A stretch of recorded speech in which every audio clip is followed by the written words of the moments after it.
languages. They communicated through religious ceremonies, pictures. They even before language, they communicated through music and dancing and everything. So now we're going back to that. So it's kind of what's going on here, in my opinion. Yeah. No, I totally agree. And it is entirely that harnessing that kind of... It's weird. Like, I don't want to necessarily ascribe some crazy metaphysical, like, woo-woo to it, but there's stuff going on that we can't properly quantify yet. And it might be, like, a subconscious thing, kind of the way that, like, like the way that some of the old deity imagery fits in, like Thorchain and Sifa swap, and all the people using Odin, even with my own company, using Mimir as the name.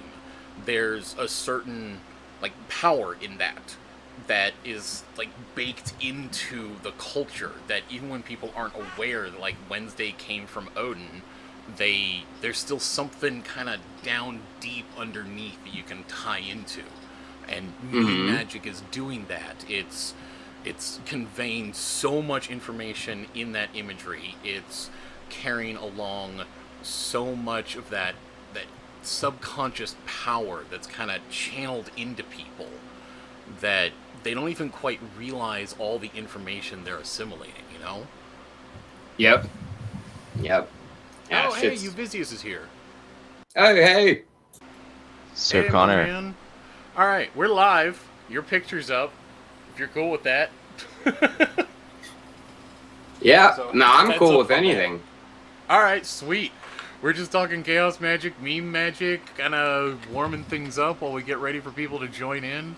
Oh, jeez. What's my TG name? Fuck my TG name. It's always the same. What the hell? All right, whatever. Anyway, so yeah, hey, thanks for joining us, Chico. This is Uvisius. No problem. He's kind of the business manager, mover and shaker, wonderkind, making stuff work behind the scenes. We got Point Blank. He's doing the front end work. So when we're looking at Reina here on, this lovely front end, when it finally goes live, you'll be able to see that magic. And, oh, hey, there he is. We got MP here. He's been helping out with, business contacts, journal organization. Leon, he's, kind of just man about town support stuff. And Chode's a little tied up doing his thing. Point Blank, you sure you want to get your face up there? Because we got the streams on... Yeah, we got the Google Meet on stream, so... Hello, world! Hey! Turn up an idea. And here's, Yep, and here's hello! Hey, Demo, who is this? Is this Devian or is this Chode? Yeah. Alright, we'll figure you out there. So, hey, that is where we are here for going through the Rena Audit. And really wanted to start off with, giving a chance for people to get introduced, let everyone know who the team is, and kind of give a chance to also go through the project. What we got up on the screen right now, we got the Gitbook. So if you've been following in the community, you should have all that info available. There will be links in the description coming up for later on and following that. And I think these guys have done a great job in making sure the documentation's solid. Like, yeah, this, looks good. Yeah, going through this, it's clear, it's concise, it's very understandable on what things do, how stuff works, and as we move through that, we'll eventually switch over to taking a look at the code, and I'll give my comments on the quality, security, things like that. So, hey guys, I kind of want to hand it over to you. It's your project, your design. Do you want to take a moment to give folks a summary of what Reina Swap does?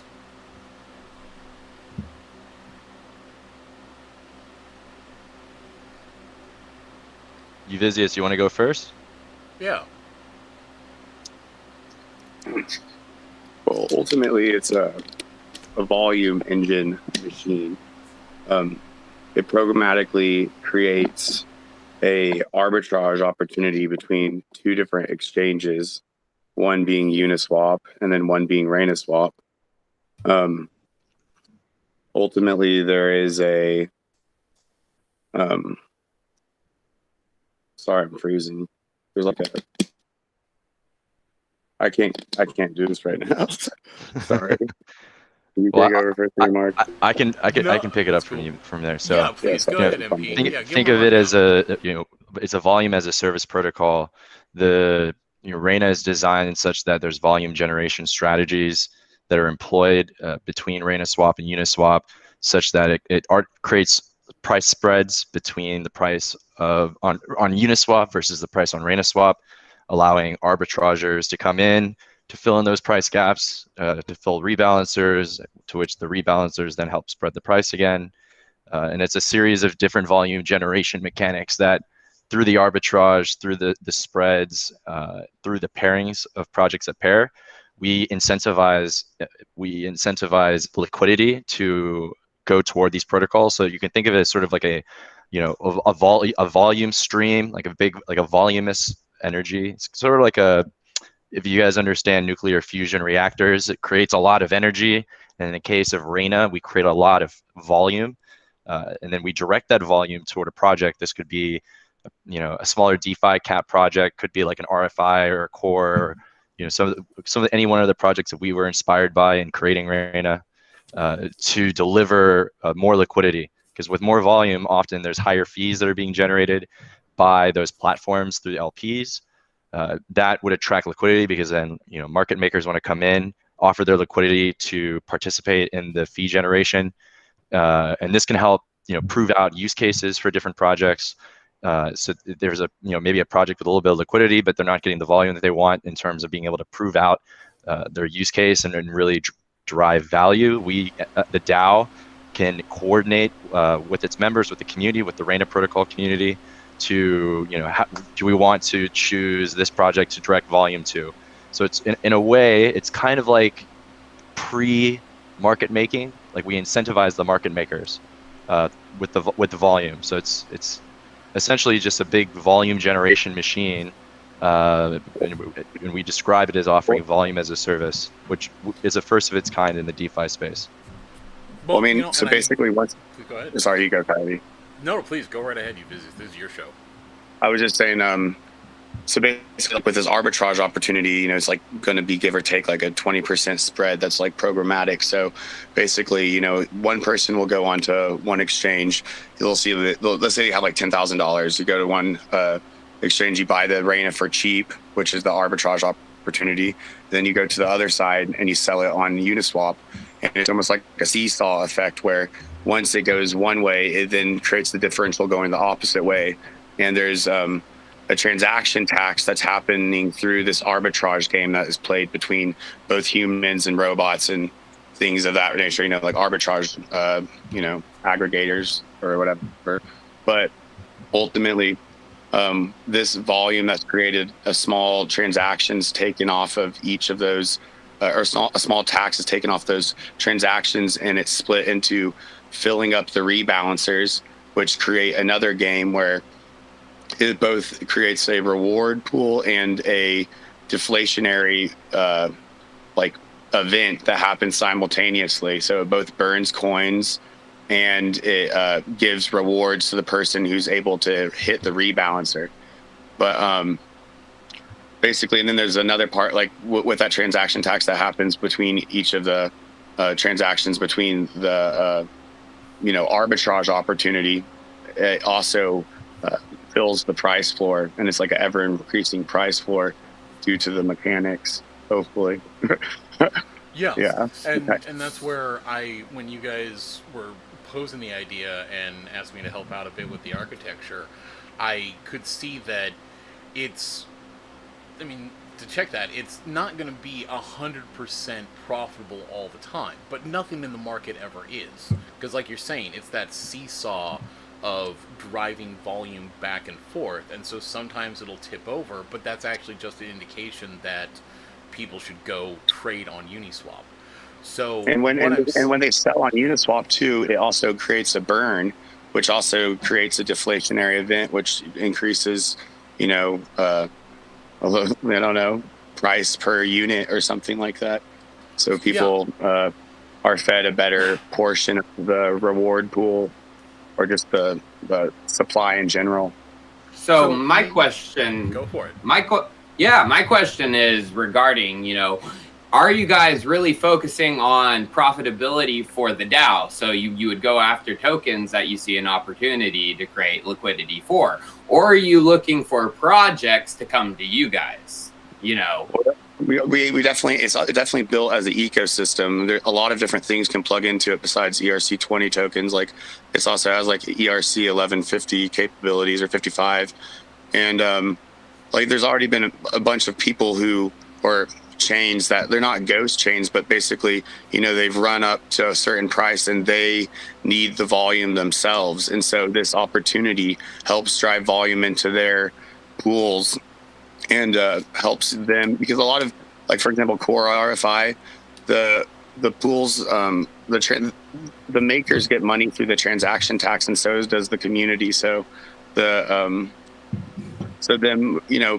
like certain types of most of the DeFi ecosystem that needs volume can run through Reina with when it becomes paired, and have this ability to drive its own volume up through integrating with the rewards of Reina.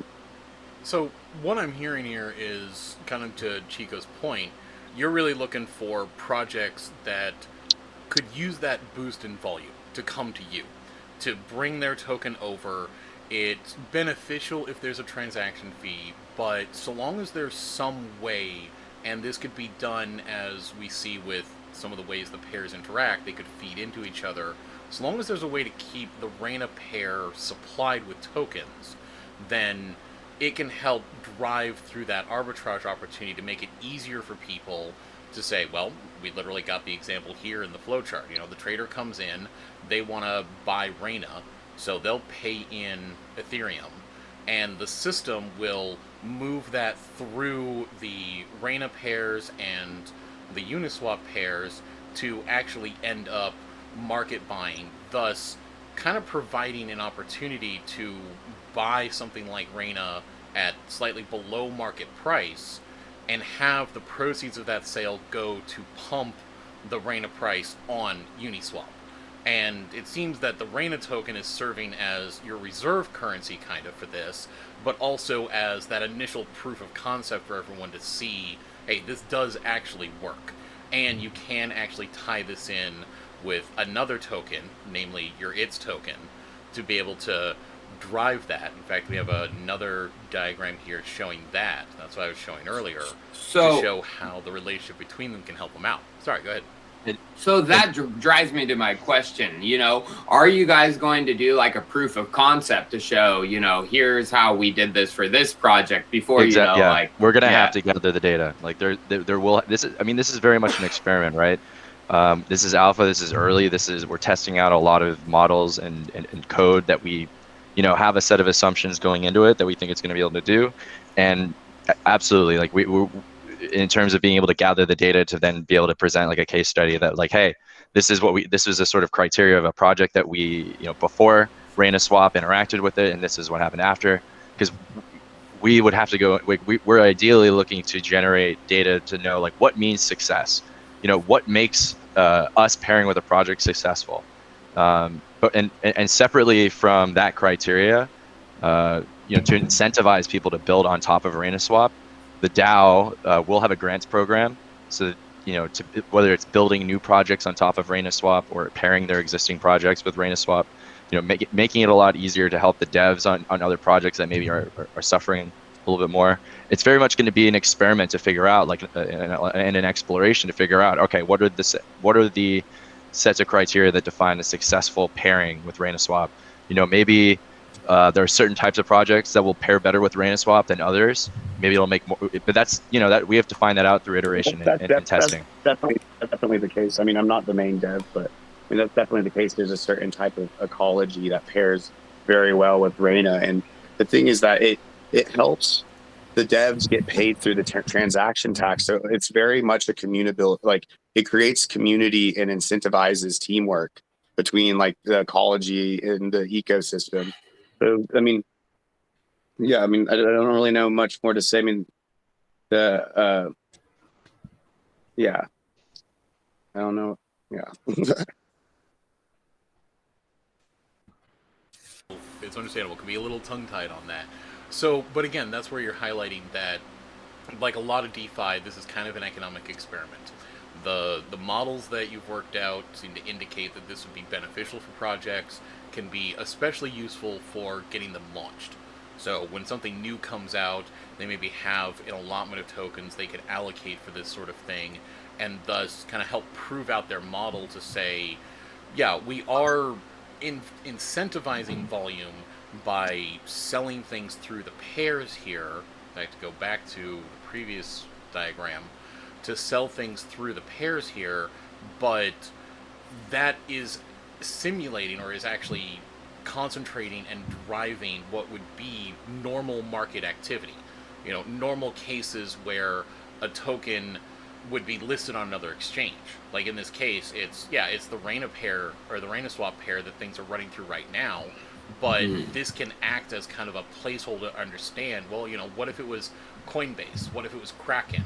What if there were other dexes? You had Sushi Swap, you had any number of things. So that way, kind of indicate, well, what happens when you have multiple listings, multiple different price points out there, and people are starting to arbitrage between them? How does the token behave? How does the price action actually, like, play that out? So I see it as kind of an example of a Launchpad service, too. So where it's like, we've got a new token, we want to show this is viable in the market, we need some help getting that proven. You could write all the simulations you want, but they're still simulations. And this is kind of that first stepping stone towards getting listed on multiple other exchanges and showing that, yeah, the tokenomics do work at scale. That when you have a massive, you know, series of listings, a massive volume running through, the system still functions. So another question I have, and this is probably more of a future question because it's future within the Ethereum ecosystem, DeFi ecosystem anyways. But actually, right now too, actually, I'm sure there's some of the best arbitrage opportunities when you look at layer 2 versus layer 1. Are you guys, you know, what's your layer 2 plans? Well, so something that something that we've actually started looking at a little bit. Polygon's really caught our attention. And we got a Matic grant. We got a Matic grant, which is layer 2 as well. Matic. One thing though, you guys, I hear their bridge is only secured by 2 people. Really? Yeah, that is a technical problem with a lot of layer 2. 2 people. They try to blur the lines between their plasma and proof of stake, but the proof of stake is what everyone uses because plasma takes forever, and that's only secured by 2 people. Be careful. Avalanche. I think Avalanche is pretty cool too. That's important. So Chico, keep in mind here with a layer 2 option. So what do you think, you know, with the situation of Polygon being, you know, onboarding some blue chip projects like Aave, like Decentraland, you know, like these bigger, more like Ocean Protocol, is it just because of money? Because they're paying them? Okay. Money talks, guys. Money talks. Well, I'd also say there is weirdly an extra bit of security from having such a system with such big players in there. Because, you could argue that even incentivizes malicious action further because someone may want to, you know, well, now it's a hotter target. But at the same time... And to further stress test the system. Yeah, but at the same time, those projects, like, they're serious. They have interest in succeeding. One team you might want to talk to, you guys, and it's a team I recently worked with for a sponsored video, is Hopper. They actually trialed on all 3 popular chains, XDAI, Polygon Matic, and Binance Smart Chain. And they went with XDAI. Even though Binance Labs is an investor in them, you know? Wow. They said XDAI is the one. Like, I personally think it's the most decentralized right now. I mean, there are ones that will future out be more decentralized, but right now XDAI is. And it has those trusted players, like better players than Binance, because Matic's controlled by Binance. They're the largest node. They produce all their Bohr blocks, you guys. I've done the research. I know what's going on with that shit. Well, one, thanks for the info there. I had not gotten far enough into digging into them to find out all of that. So, hey, for anyone out there, that's a heads up on considering these chains. When you're hearing something launching on Binance or launching on Polygon or some of these others, like Chico's pointing out the sort of things you should do research on. Because if you guys want like Hopper, talk to them. Because they're truthful about what they did and they saw on each chain. Mm-hmm. And they didn't go with Matic and they didn't go with Binance. Interesting. Yeah. I mean, I've heard good things about XDAI as well. A lot of my friends are building on XDAI right now. Solana. Oh, hey. Solana. Hey, yeah, we got the Chodemeister in. Yeah, I haven't looked into Solana, so I could not, make a informed. Chod's got a Chode for Solana. Yeah, fair enough. It does look pretty nice, and the fact that you can code in Rust on there, and I think that one's gonna be a real contender when it solves itself, just because there's all the support and everything for Rust. There's a huge development community in there. They don't have to learn a new language. It operates a bit differently. I think once they can solve some of their decentralization problems and actually make it a little easier to run nodes and such, then they're gonna explode just from the fact that there's a giant load of developers that can just suddenly roll right in with no change to their workflow. They've just got to design their software a little differently. And that's something a lot of folks I don't think consider in the slowdown of adoption, is how hard is it for a dev to move into the space and be able to adopt that. But, we can talk about future plans all day. All kinds of hypotheticals. But what I would recommend though, since you guys are looking for arbitrage opportunities, go with every single one. Because there's going to be dexes on every chain. There's already ones on every chain. Yeah, and that's one thing I'd like to point out there is that right now Reina's been implemented to be compatible with Uni v2. Which means there's actually a ton of exchanges. I mean, suddenly it's compatible with Uniswap. It's also compatible with LewisSwap. And if SushiSwap, it would be compatible if over on Binance with PancakeSwap. HoneySwap on XDAI, yep. Oh, yeah, HoneySwap. Then that's the point is, there's a ton of an ecosystem already out there, and everyone's all gaga for V3 right now, but I think we're going to see an interesting situation because there's a ton of still active, viable projects that have burned their LP tokens, or they've got them locked up for the next 2 or 3 years. So they're stuck on V2. So there's still going to be a lot of opportunity there. I could even see an update, a next V2 for Reina Swap, where it gets the adapters to be compatible with V3, is able to take advantage of that, and now you can actually drive traffic between V2 and V3 through this.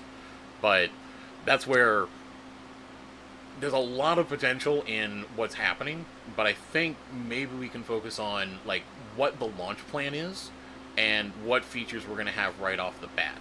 So I think that's where you have your diagram in the Gitbook of initial swap pairs.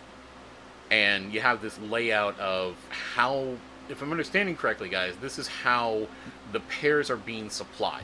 Namely, there's a transaction fee for transferring Reina, and there's a transaction fee for transferring your previous token, the governance token for this, ITS. And those transaction fees are being relayed into the Reina swap pairs.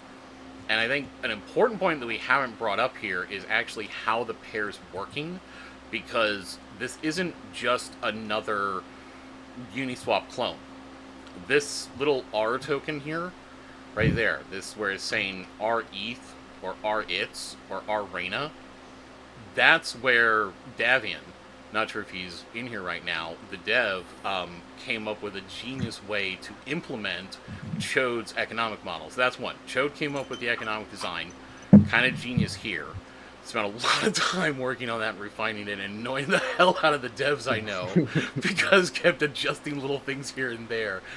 But in the end, ended up with this case where these pairs are actually one way.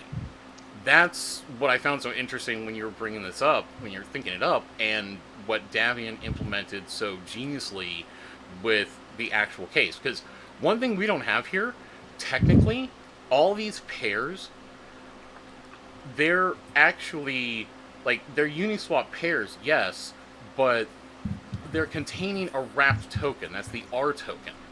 And that is actually a token from an 1155. So, not in this diagram, there's an 1155 that's actually acting as the brain and kind of phantom vault of the entire thing. So weirdly, your project is an NFT. Like, itself is an NFT. It doesn't have one. It's not selling one. It just is one. And I think each pair is its own NFT. Okay. Well, then that's... But still, Davian told me. Yeah. Yeah, but still, in the case, you're running that where, like, the heart and soul of the system is actually an NFT. And therefore, it's just kind of an interesting concept how it's being handled. And how that's occurring is that here, where it's got that R symbol, that's a token ID in 1155. And the pair is designed to accept your payment in, and it actually ends up wrapping that with the balance from the 1155. So there's an RETH ID in that NFT, and when this thing accepts payment, that NFT is minting more RETH in here. So that helps keep track of the trading history and setting the price. But in reality, that ETH goes over to the destination pair. In this case, it's ETH Reina, and it's buying Reina off Uniswap. But it's kind of like Rootkit over here, in Arbitrage bot over here, and there's just this giant NFT in the middle running the whole thing. Which, novel when Davian came up with the idea.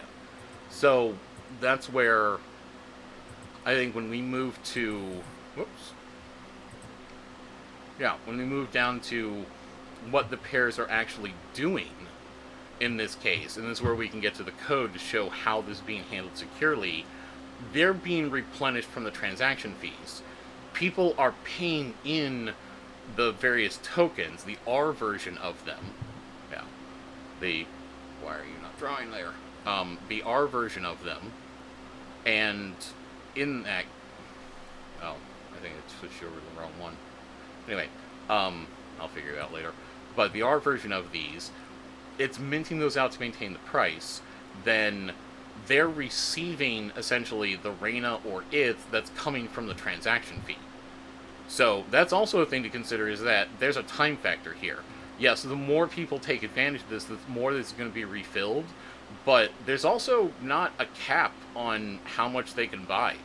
So technically, these pairs could be pretty savagely drained pretty quickly, which actually just drives the volume through even faster. Because it kind of doesn't care whether it's dribbling in or whether it's just one big, giant, massive trade. And keep in mind, in doing that, it is still having the price impact. It's the same equation for the price here as in Uniswap. So if someone does try to run a bot through here and scoop up all of the ITs in one go, they're still getting hit with a price impact. They're still getting fewer for what they're paying. And there is a lower limit. Like in the code in Uniswap, there is a limit to how low this liquidity can go before it's just not going to work anymore. It just refuses to trade. But then once they finish that trade, their transaction fee comes back into the pair, and it's there again.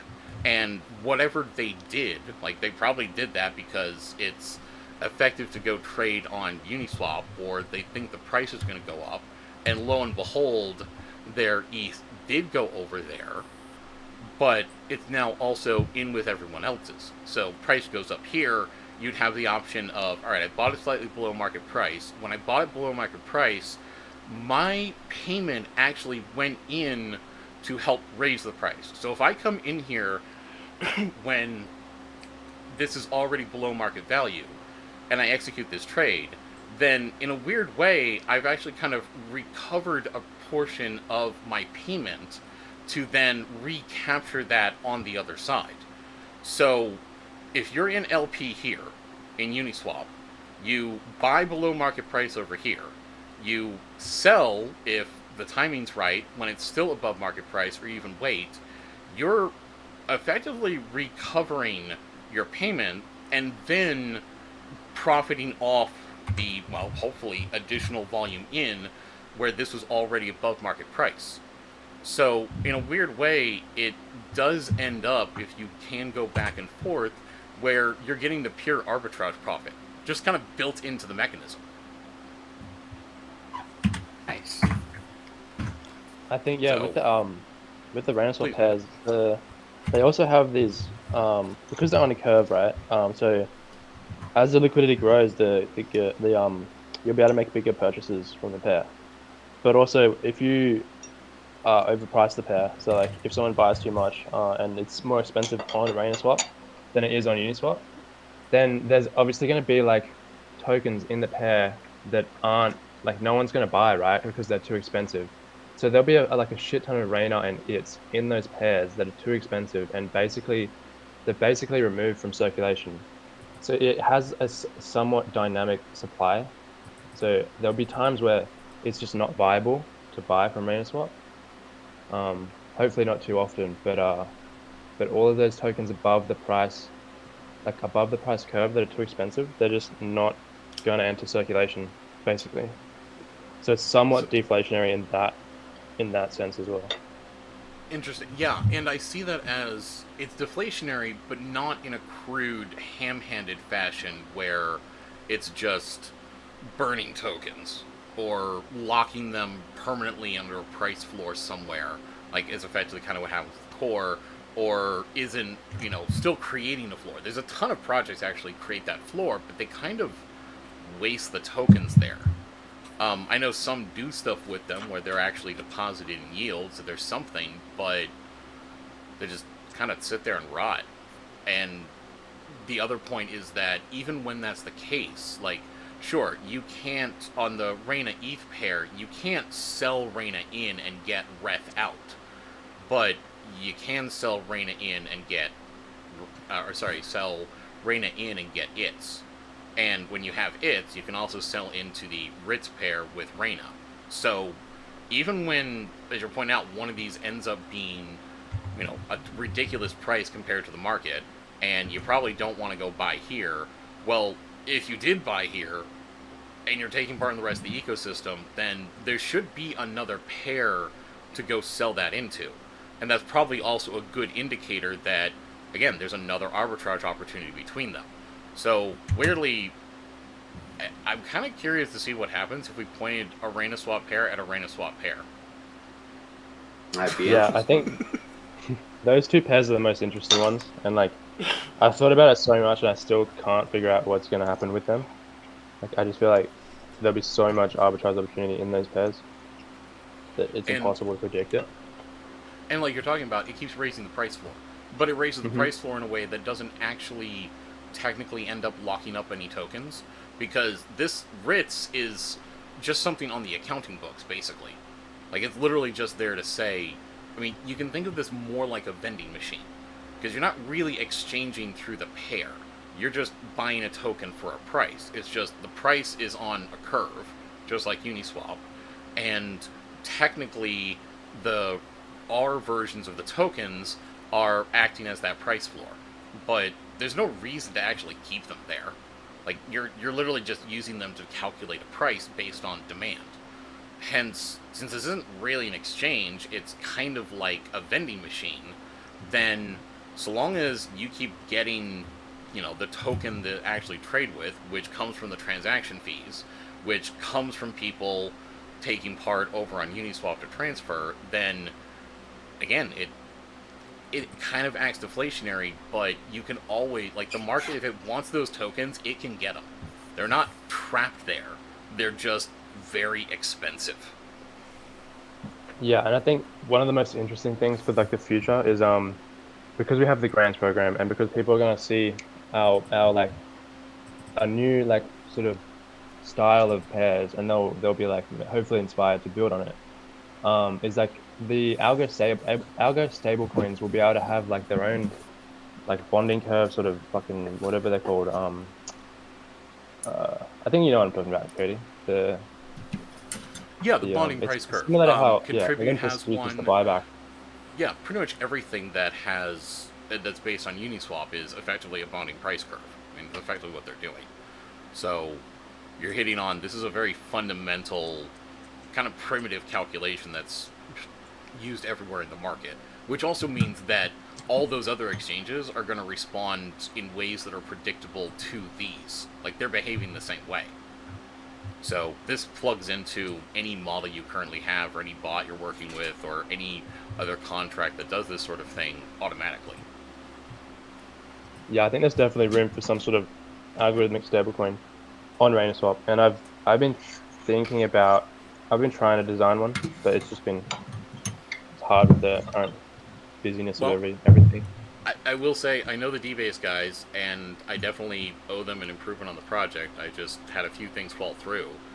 I kind of see an opportunity here. There just needs to be a supply of D-Base, but technically it rebases.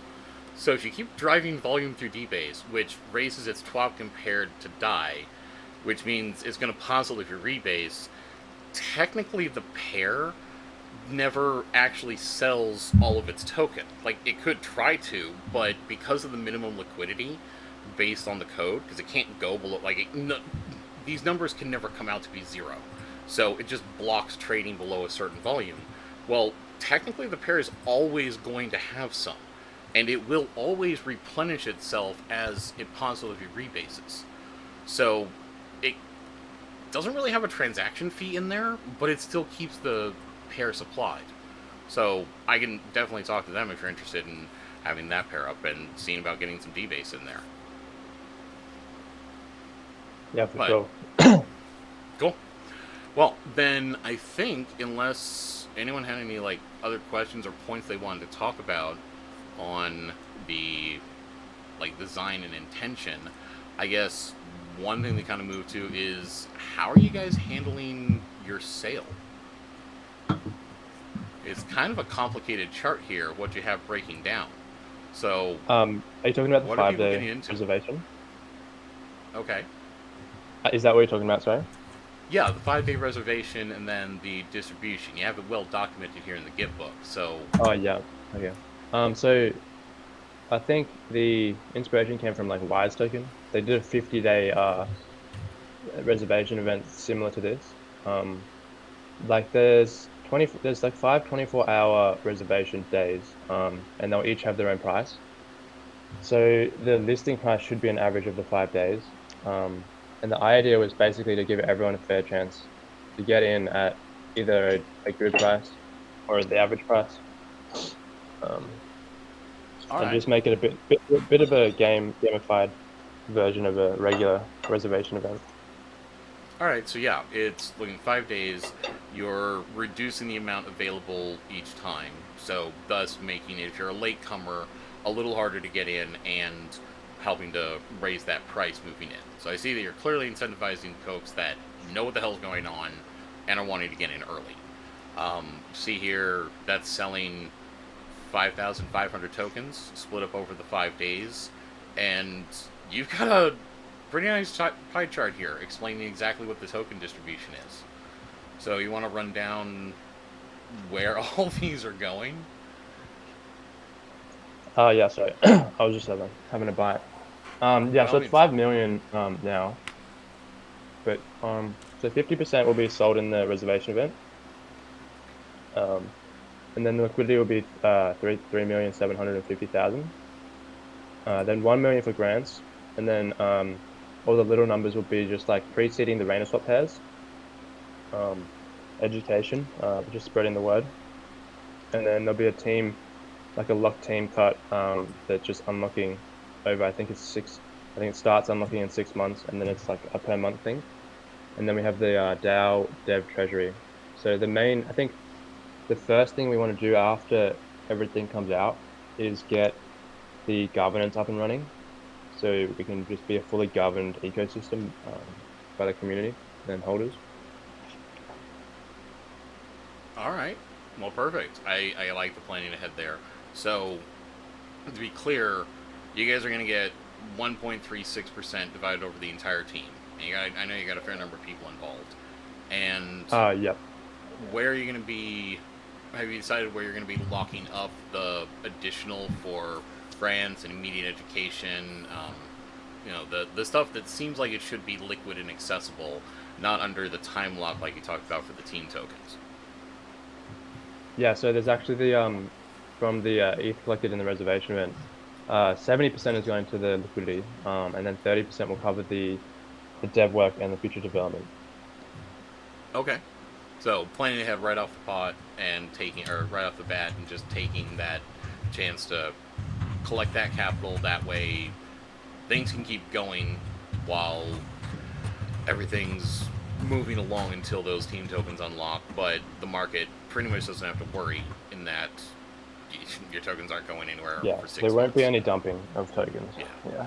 And on... And even, and it's not even, it's like 1.3%, so like, it wouldn't have a significant effect.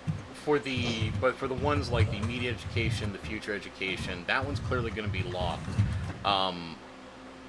Like, what is your solution for handling the grants, the immediate education, the stuff that, and the DAO treasury, the stuff that clearly should be available in liquid to be used, but people's got to wait until governance contract gets put in place, and, well, some of the initial deals and partnerships are handled. Yeah, so the grants, that'll be, we won't be able to touch that. It'll be, I think, we haven't decided exactly, but most likely a multi-sig wallet run by the DAO. And that'll be the same with the future education and the dev treasury. And then the immediate education is just getting allocated to influencers and educators prior and like throughout the reservation event, and that'll be locked for them on a, I forget the word. Okay, so like that's one is on a vesting schedule. So, yeah, vesting. Okay, so to be clear, like, team tokens are going to go off in a lock in something like Unicrypt or Team Finance. Have you decided which one there to lock them up? I think most likely Team Finance, or it would just be some contract. Okay, simple enough. Similar points with things like future education, grants, that's going to go off to DAO, but that'll have to be a multi-sig wallet where we'll have to pick some members from the community. I'm clear. Like, who are you thinking on actually handling that multi-sig for the DAO and integrating that with governance? Yeah, so I haven't done much thinking about governance yet, but that's the first thing on the to-do list after the launch. But yeah, I think most likely we'll talk to people who have had experience in creating a DAO. I think Mark has experience. If you wanted to talk about it, Mark. Well, in terms of creating a DAO, just managing and creating. Well, so I just have the experience of like just having studied a lot of DAOs. This is going to be this is going to be my first time actually creating a DAO. I've participated in voting on other projects, but not in terms of creating. I have studied a lot of different projects in terms of like different governance mechanisms, like quadratic governance, which is something that I'm a big fan of from Radical Exchange, the Radical Markets group. So like Glenn Whale and Vitalik Buterin worked on a paper about quadratic governance, quadratic voting, quadratic funding. So I mean, these are I just look to the best inspiration in this space to sort of draw my conclusions on what I believe are good governance measures, and these are things that we can implement in Reina. I think that it should be pursued, but this will be very much my first rodeo, just like you guys, in terms of actually building out governance. Well, I think we got a good community. I mean, anyone that's hung out there, they're helpful, they're respectful, they definitely want to see a success here. So I think it'd be pretty straightforward to pick some representatives there to handle things, and that's definitely something I can understand being addressed during the reservation event and right after. And as far as any of the other lockups, by all means, then let's also follow up and give people that update, possibly another live stream of confirming, stuff is set up, things are getting locked up, everything's ready to go, and give them that peace of mind that stuff's getting taken care of. I mean, only reason I work with you guys is I'm pretty confident that you're going to take care of all of that, and I'm going to be making sure I'm involved to confirm things are happening. So don't worry, folks. We will get that taken care of and ensure everything's set up properly and keep you guys updated. So I see also you've taken a lot of time and effort to write out documentation, like even for the reservation event, running down like hypothetical. Do you want to share it, Coyote? And such. Do you want to share your screen? Do you want to share your screen? Do you have the reservation up? Do you have the Gitbook up right now? Maybe this should be something that we should be streaming while we're talking about it. It is. I am. Everyone else has seen it. Oh, we can't. Oh, everyone else is seeing it. Oh, true. I can't see it here on Google. That's fine. Let me fix that for you there. Hold up. I figured you'd be looking at the stream. Very nice. Okay, here we go. Yeah, perfect. Yep. No, I've been showing your diagrams. I've been annotating stuff. Yeah, I was wondering. I was wondering to myself. I'm like, are we showing this stuff? I feel like we should be showing this stuff. Like, are we just talking about it? I couldn't see it from my phone either, so I was just like, holy shit. No, I'm like, wow. I'm so impressed that like he's just like pulling this all out of his brain. I'm like, wow, dude. No, I'm going through all of this. I'm going through your docs, and I'm highlighting very cool. the fact that you took a lot of time to write some serious docs here. Like, you got a whole Gitbook. Official. Yeah, Chode did a great job. Chode did an amazing job, and we spent quite a bit of time going through it with him, with a fine-tooth comb many times to make some of these terms easier to understand. We really wanted to, we wanted to make this something that as many people could understand and grasp and sort of and participate in understanding as possible. So we've put considerable time going through many of the different concepts multiple times with multiple people. This has gone through a lot of iterations. Yeah, I mean, so I'm super tired. I'm definitely tired today. I'm like losing it. And we'd love to hear what the community thinks. Constructive feedback, constructive criticism. Would love to hear anything. We want to make this. This is a team effort. From everyone in the community, in terms of all of us participating and making this project as good as it can possibly be. It's not going to be dependent on us. It's going to be dependent on everyone that's watching the stream, everyone that is creating memes, everyone that's participating in shilling, everything. Like, we're all participants in this project, and everyone should feel like they can have a say in terms of how the project evolves. Changes to the Gitbook. In terms of proposing changes. These are all things that we'd love to hear from everybody. And I mean, we interact with our community like all the time. Like, I think we're super intense with our community interaction and trying to keep everyone updated on every twist and turn of every situation that happens. So. All right. Well, this one I see definitely needs to be updated on the date here. All right. I found one where people holding 50. Is this right? So if you didn't already have its, then you're not getting an its OG NFT. Yeah, that's right. All right. Well, then I hope folks are holding on to it. I know, I unfortunately was not, so shame on me. Wait, what? I have a business to run, man. I work off revenue flows. I gotta have capital to operate. Like, I don't tend to hold a lot of stuff terribly long. I actually was talking with you mean your life savings isn't in hits? I know some other things. I'm pulling your leg, man. Stuff over there. Oh my god, I've aped in everything I have into its. Not financial advice. Yeah. Not financial advice. No. That's another one for the its token here is, all joking aside on the amount, you've also highlighted that it is like intrinsic to the system. It's going to be part of the first parent ecosystem there, and as I'm understanding it, is acting as part of the governance process there. So it actually looks like you have a whole other governance token you're planning here of Argov. What role is that playing exactly?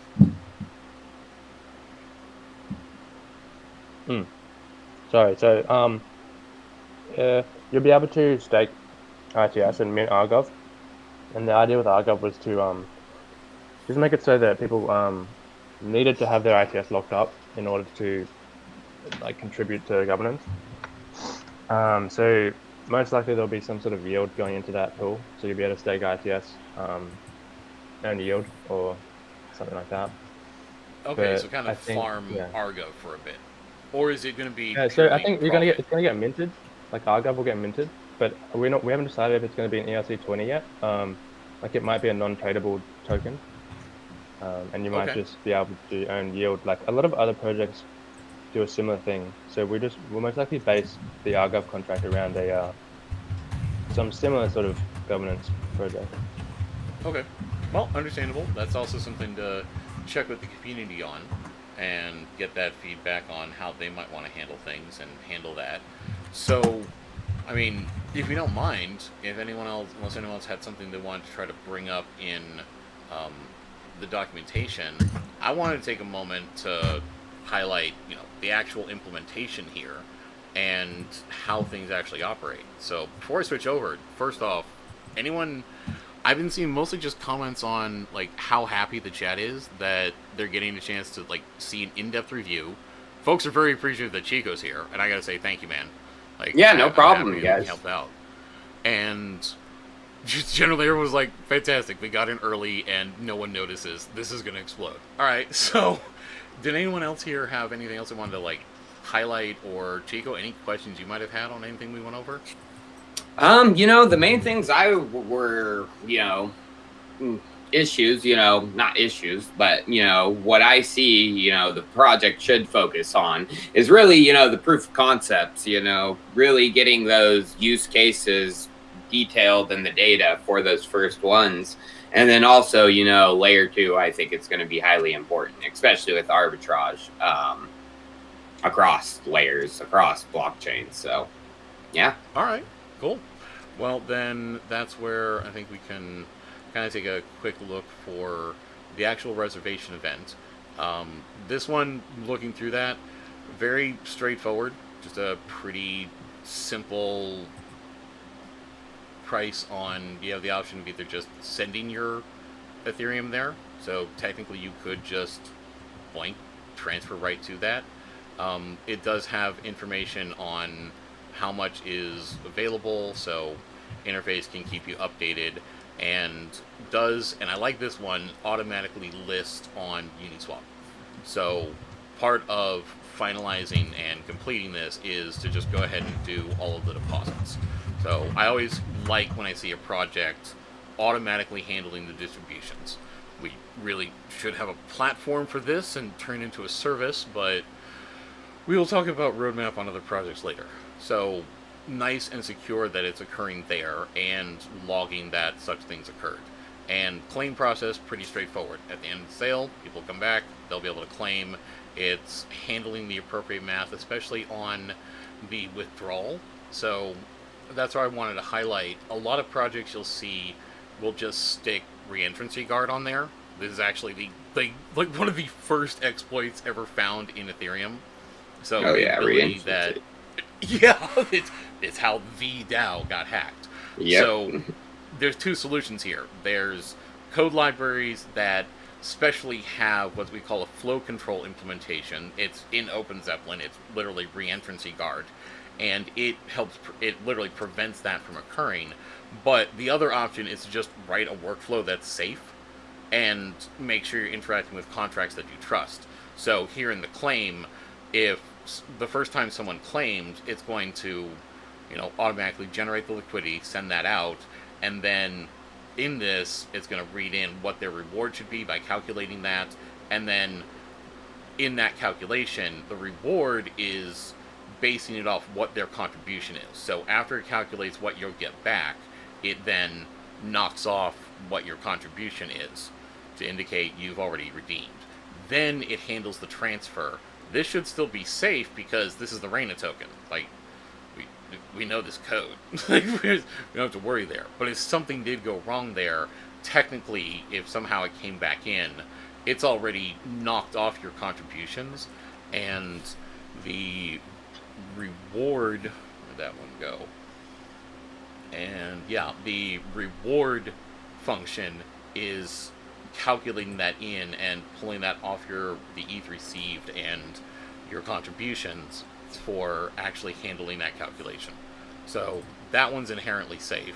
So listings happening automatically. We don't have to worry about that happening like a manual process for that. We don't have to worry about, the listing or people not being able to claim, because that's integrated through the claim process. The claim process itself is secure, so we're generally good there. And so from there, we kind of just end up with the last one being this add claim to liquidity, which is also one where it's, when called, it would be expecting to accept Ethereum, generating liquidity if necessary, again, calculating out that reward, and then approving Uniswap to then actually move some over. So it's actually also handling there the adding ETH liquidity, the amount of Ethereum sent in, and then handling the transfer of Reina. Alright, cool. So then this is where we were talking about the amazingness of it, the fact that it's really an 1155 at the heart. So this is where Davian came up with the idea of doing the whole thing as a giant wrapper. So pretty standard implementation. It's inheriting from the standard contracts there. So we know they're all reliable, having come from OpenZeppelin, so we can save time there. It's keeping track of the same general implementation token IDs, but in this case, it's also keeping info on what the relationships of the pair of the tokens are. So it can know, all right, I'm supposed to accept I'm supposed to pay out Reina, and I have a token ID keeping track of that, and I can identify that with the address. And from there, it's literally handling that wrapped token. So this is kind of in addition to what Uniswap usually does. There is a router, there is a pair, there is a factory for deploying, but in the middle of the router and the pair is this wrapper that is getting called to actually wrap the tokens. And that's where, depending on, in adding the wrap token or trying to trade, it's actually literally taking care of that process, but doing so by kind of just resetting the balance. So it's just making up tokens to account for price, which, again, is just there because you can kind of think of like a vending machine, so it's just using this mechanism to calculate what the price should be for the vending machine. You're not really ever intended to be in the same pair and trade back the other way. So doing pretty standard work, keeping track of the total supply, standard implementations for balance of, for the most part, pretty standard there.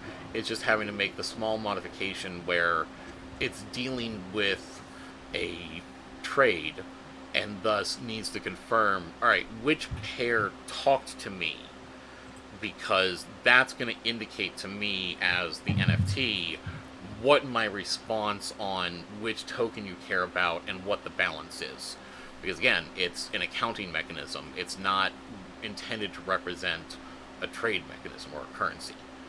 And again, the other one's pretty standard on approving stuff. This is that because it's intended as an accounting mechanism, it's a weird usage of an NFT. You technically can't transfer this. It doesn't actually get transferred in reality.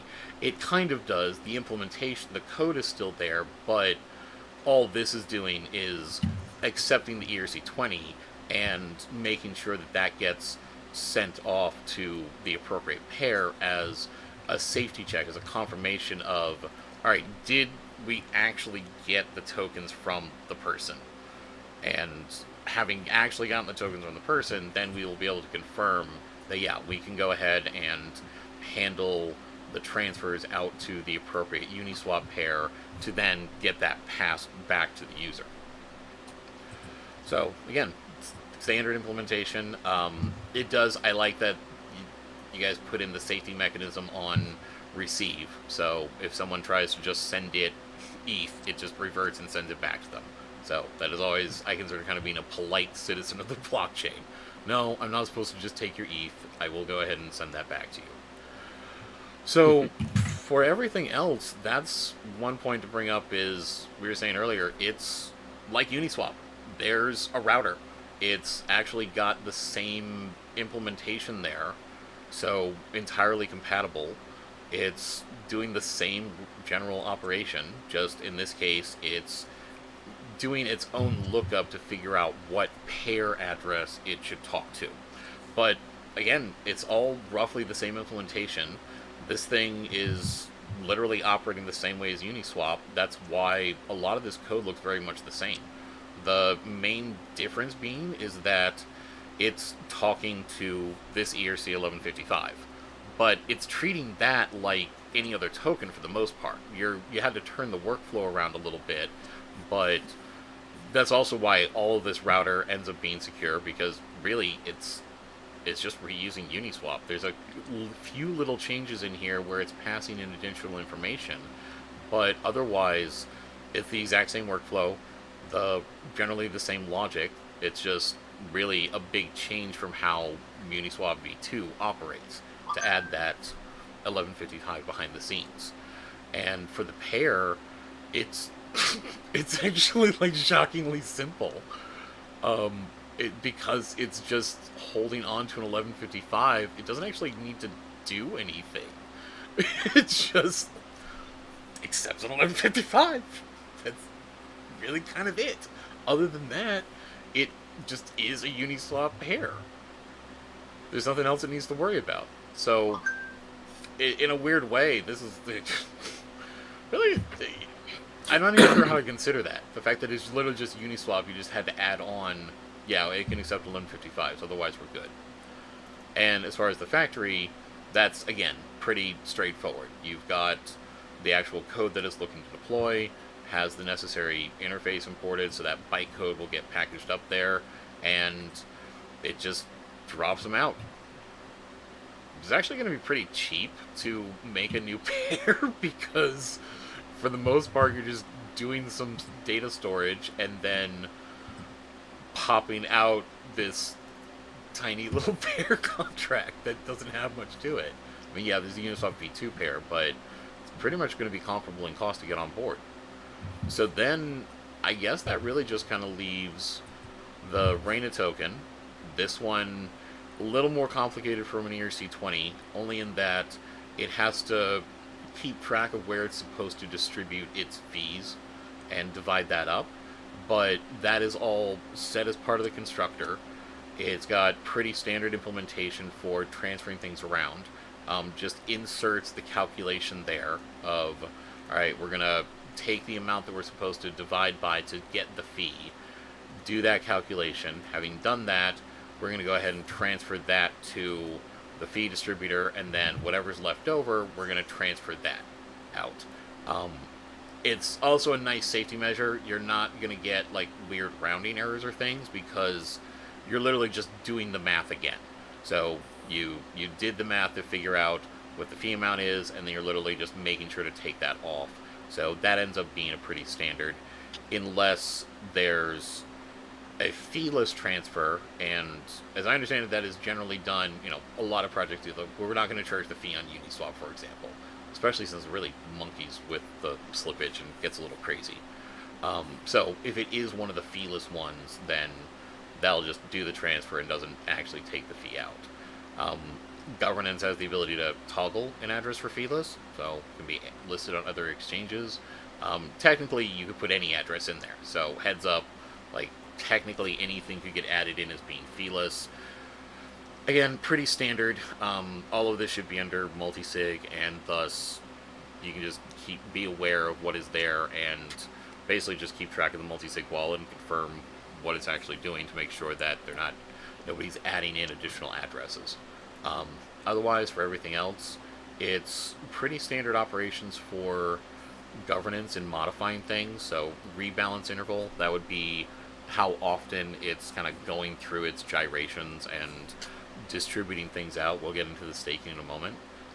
Otherwise, just governance for adjusting the fee divisor.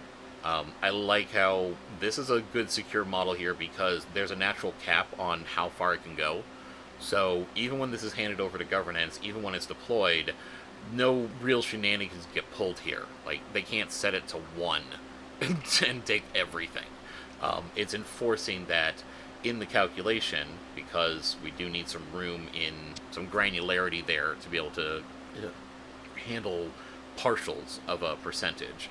This is how it's actually being calculated out as, you know, the 10%, and I just can't really go over that. Anyway, other than that, it's just controlling what the particular divisor is for some of the setup, setting the Uniswap router to know what it's going to be interacting with. In that one, this is confirming to the router that even if it needs to create a pair, it will.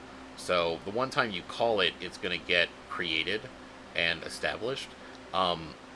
Interestingly, because even though this is controlled by governance, because all it's accepting is the argument for the Uniswap router, which would be a router for any exchange that it's compatible with, and it's going through there to initialize by requesting the factory from it and such. This is also actually technically safe even if you don't have owner. So really all this is protecting is some random person coming in and deciding to list it on some other exchange entirely. But otherwise, even if this does, like, even if they do try to come back and call it again, they can't do anything. Like, this is going to error out in trying to create the pair. Actually, it's just going to not break anything. It's just going to find that it's already there. Like, all right, well, there's nothing to do. I'll just tell you everything's kind of fine and we don't have to worry about it. So this is inherently secure in the workflow in how it's being done. So nice one there.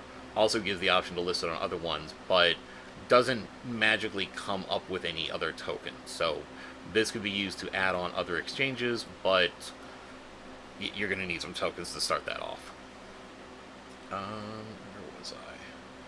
So yeah, just finds the Reina router, again, standard configurations. It's actually finding that and setting it up through using that to also set the factory, things for internal portions. We talked about the rebalancer and such. So all of these are just safe operations for setting and configuring those, all controlled by the owner.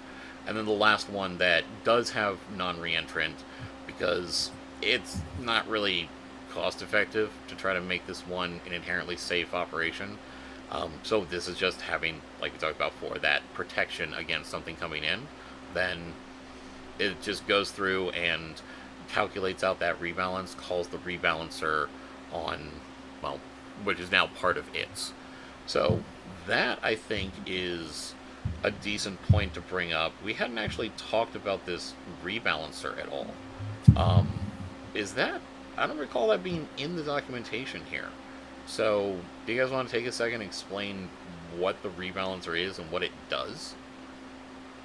Before that, I do have to dip out, you guys. Oh, yeah, so go right ahead. Yeah, I got some things to do with my channel. Looks great, you guys. So I'm excited, for the project to get launched, and you guys to really move with those first use cases too. I'm excited to see, the results. Perfect. Thanks, Well, Chico. thank you for coming. It's been great. It's been great having you here. Yeah, no problem, guys. No problem. And I hope the audits go good and everything rolls out smooth. Thank you. Cool. Sick, dude. problem. Enjoy the rest of your night. Good luck with the other thing you're doing too. Yeah, thank you, guys. See ya. Later. See you, Chico. So, Peace. yeah. Then that's where I thought we could spend quite a bit going through code, but that can be a bit boring for some folks. Really, the only thing left is LP staking and fee distributor. Those, again, not terribly complicated, not much going on there. So I guess, what is this rebalancer doing? Yeah, so that's something that Chode knows inherently really well. I think, Chode, are you still here? I think he got timed out. Oh no. Yeah, me too. I can't see the live stream. Oh, geez. Well, we're just there's not a diagram or anything. It's just within its what exactly is the rebalancer doing, and how is it applying in RenaSwap? Isn't that the thing that's distributing some of the tokens back into the pair? Yeah, so the rebalancer, to my knowledge, is what helps, whenever there's a need to create the spread between the exchanges, the rebalancer gets filled and it helps produce those spreads. Okay, so yeah, it's there where it's checking, it's got the non-reentrant to be safe. It's checking the balance over on the pair for exactly, whether or not there should be some liquidity managed. It's actually removing the liquidity. So that's going to be an interesting one for anyone researching this or keeping track of it. Especially if you're watching the transactions, you gotta. It's a weird one. When it is distributing profit out or adjusting the supply of tokens for rewards, it's actually going and removing liquidity for part of that process. And in removing that liquidity, again, just a portion of it, then it is, whoops, move up to the other one. It's then calculating out the reward based on what amount it has to refill, and its divisor on how that should be broken up, and then actually handling the transfer for that. This is where, interestingly, it's sending some of the Ethereum from liquidity out for some of the stakers, and then is swapping some of that Ethereum. Well, it will be swapping that. It's right now checking to see how much is out there for stakers. Then actually swapping some of that Ethereum on RenaSwap to retrieve, on Uniswap to retrieve some of that Reina. So then it's buying Reina and confirming that, yes, it is then approving that to be traded and transferring that, in doing that, depositing back into liquidity, and then following up with adding the Reina that it just purchased to pending rewards. So this is what is really driving that price action you were talking about in the seesaw over on Uniswap.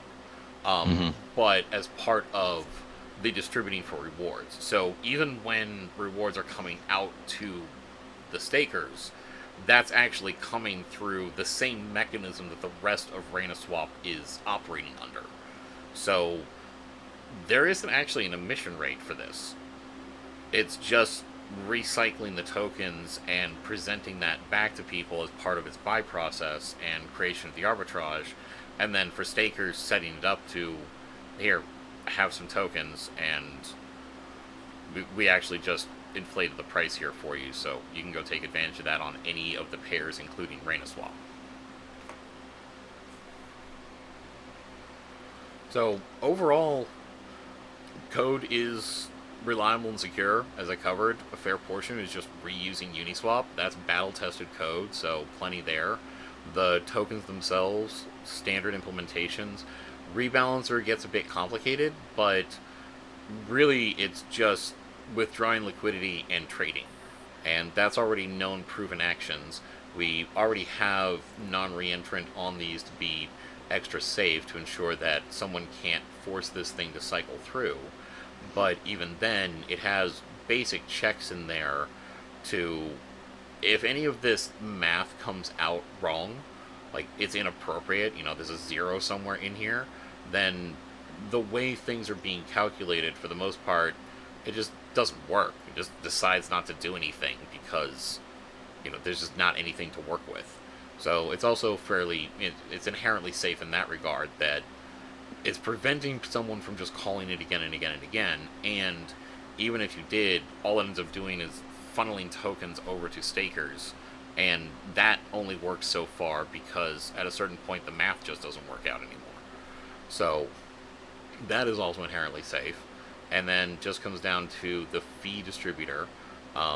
That's just doling out a portion of the fee for being handled on which pairs it should be collected from, how that should be split up, and distributing the fee out for the various pairs. So this is actually handling the distribution to the pairs to ensure they keep replenished from the transfer fees of Reina and its.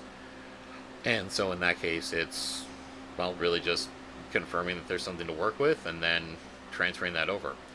Also marked as non-reentrant, so that should be safe, but otherwise it's working with code it's knowledgeable of, but because it is talking to outside systems like the Uniswap router, we know that's safe, but, later on some exchange comes around and this is handed over to governance and, maybe people aren't quite as careful. In theory, it could be told to work with another Uniswap v2 compatible exchange that might not be safe. Hence, taking the extra care to actually throw non-reentrant on there so that if this does end up somehow becoming unsafe when it goes talks to the outside system, they can't come back in and force a distribution of fees. So even if governance did mess up and get something, something slipped in there and it did try to do that, then you can't pump this thing empty as an exchange by just asking it to keep distributing fees. And then otherwise, the other part where it's swapping WETH for ITs. So last part, I think, is the LP staking. And again, reliable safe code there. It's based on an epoch process. And so I think that might be a good point before, getting to the code there. What is the plan for this LP staking? And where is that in the documentation? That is a good question. It might be... Is it one of the hidden ones? Let me see. If I let out a secret, I am sorry. If that is a thing you want to talk about later, I totally understand. And we can leave that, other than I can say that code is safe and reliable, so should have no problem staking there. If you guys want to unwittingly let the cat out of the bag on something you're going to announce later, we can totally save that for then. Yeah, I would think however the Gitbook is right now, we want to leave it as is.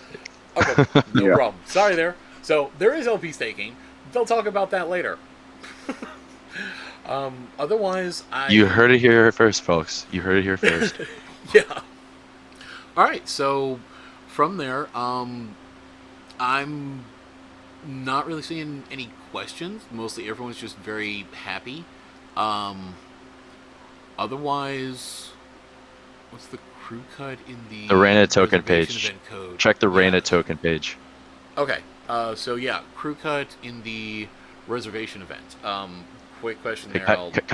Coyote, check the Reina token page. Yeah, I heard you there.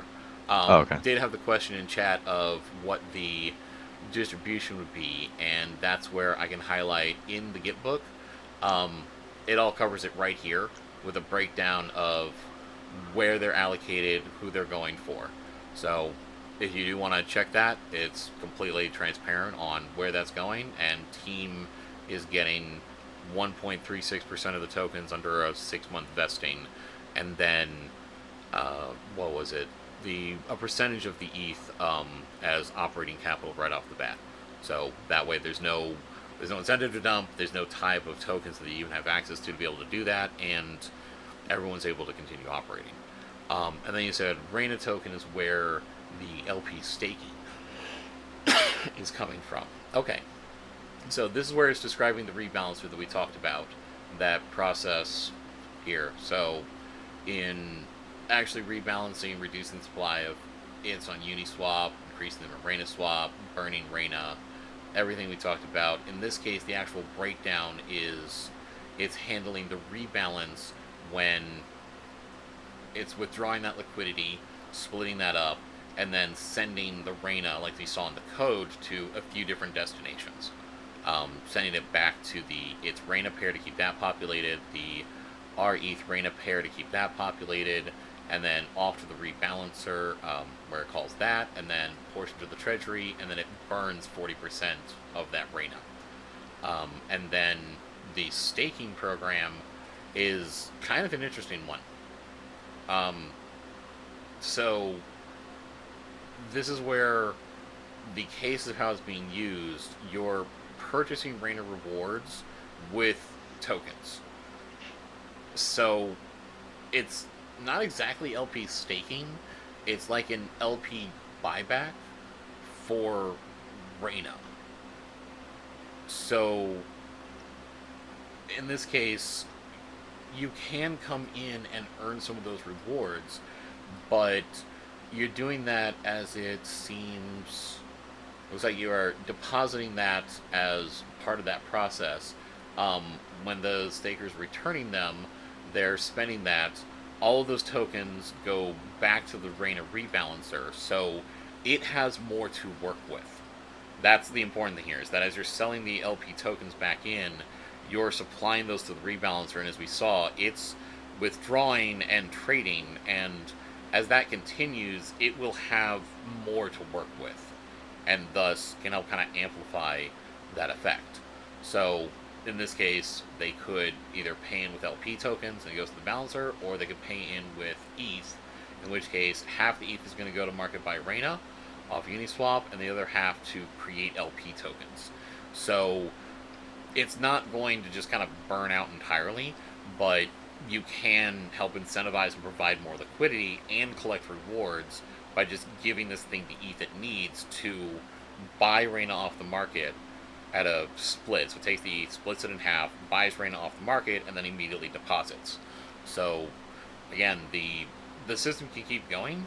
Really, my only concern is how quickly you're going to burn through Reina.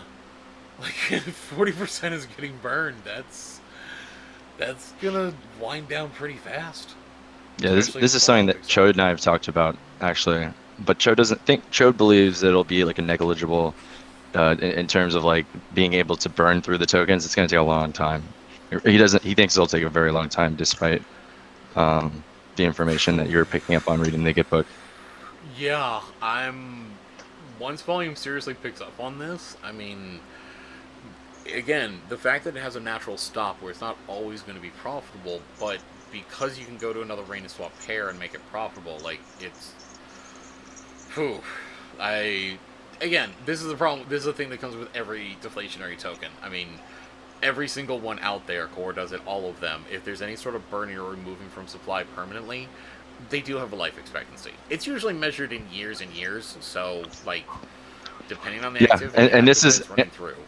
And in terms of the tokenomics, because this is, this is part of a conversation that I've had with Chode as well, is that, it's great that something can be deflationary, but when there's no more token left, then you don't, like, exactly like you said, like where there's no more ecosystem, there's no more tokens to burn. So this is obviously a mechanic that will be voted on, because this is why we have the DAO, right? When we start to see how the economics of Reina operates as we're introducing new pairs, as we're burning tokens, as we're doing rebalances, as we're arbitraging, we'll be able to see how the crypto economics work, and from there we can always decide whether we want to change the mechanics, maybe doing something that's similar to Ethereum, like having a deflationary and inflationary aspects of the protocol, so that it sort of balances one another out. I mean, there's ways we can delegate this so it's not just, it's only ever going to be deflationary. This is going to be an evolving project, but at least to start, it will be deflationary, and we can see we'll see what happens, right? And one of the nice things there is that it's, it could necessarily wind down if it's allowed to deflate all the way, but in doing that, like, all the tokens are still available. The ETH isn't getting locked up anywhere. There's no chance that it's just going to wind down and, like, just disappear. Essentially, it's just the tokens are going to keep getting valuable until there's a certain point where there's just not anything to move around. But at that point, I think Joe's right in the case of, at a certain point, you're getting down to, 18 decimal points. If we get down to a 1, we're screwed. Yeah. There's millions of them. Just from like the way people look at stuff, like, right, it just doesn't look, it's not a good unit of account if you're getting down into these decimal points, and that's like the denominations that one's able to hold. Well, no, so I'm saying that, well, no, I'm saying from the perspective of if the token were to deflate to the point where the most you can, like, the most in circulation is like a single Reina, and all you can hold are like 6 decimal, 8 decimal denominations of Reina, it's going to be kind of weird to use. That's what I was referring Bitcoin's to. doing it. Bitcoin's literally doing it right now, and it does feel a little weird when you look at a price of something. It's like, oh, Ethereum, it's 0.0 something Bitcoin. Like, oh, Jesus. All right. So anyway, I think that's unless there's anything else you guys want to say, I gotta say, code's good. Looked that over, ran down many of the components. I am always horrible at estimating the time it takes me to write the reports, so I am still in the middle of completing that. But showed you the examples there, guys.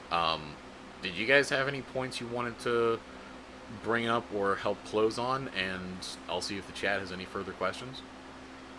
There are a lot of more plans inside of plans, for sure. Well, definitely the case.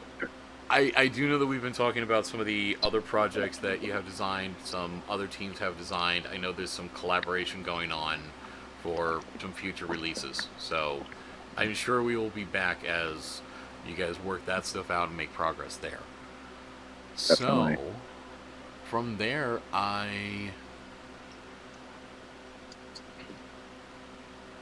yes.